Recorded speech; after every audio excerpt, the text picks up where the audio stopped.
आज की अभ्यास यात्रा में दिए गए फ़ोटो को आप मोबाइल से फ़ोटो एक ले लीजिए और उसका प्रिंट आउट निकाल लीजिए। इसी पे अब आपको प्रैक्टिस करनी है।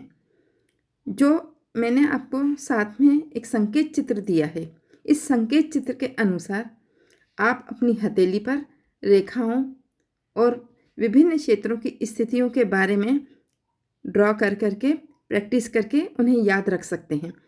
मैं उदाहरण स्वरूप आपको समझा देती हूँ कि जैसे ये हमारी जीवन रेखा हो गई, ये हमारी मस्तिष्क रेखा हो गई और ये हमारी हृदय रेखा हो गई। इसी तरीके की और भी अन्य रेखाएं जो कि सांकेतिक चित्र में दिखाई गई हैं, उनके हिसाब से आप प्रैक्टिस करिए, आप अभ्यास कीजिए और हाथ के विभिन्न क्षेत्र हमारी हथेली पर मौजूद जो अलग अलग क्षेत्र हैं उन्हें भी याद रखने की कोशिश कीजिए।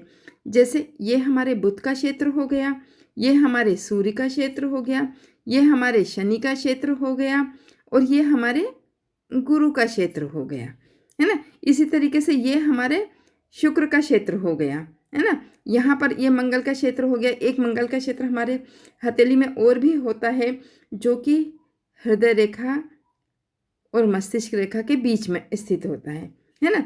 फिर यहाँ पे हमारे चंद्र का क्षेत्र हो जाता है। ऐसे अलग अलग क्षेत्रों को, अलग अलग रेखाओं को दिए गए सांकेतिक चित्र के अनुसार आप याद रखने का अभ्यास कीजिए।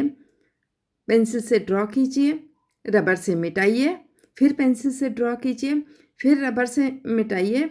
इस तरीके से आप प्रैक्टिस करेंगे तो आपको जल्दी ही याद हो जाएगा। अगले सेशन में हम फिर मिलेंगे एक नई जानकारी के साथ में। तब तक आप मेरे साथ बने रहिए।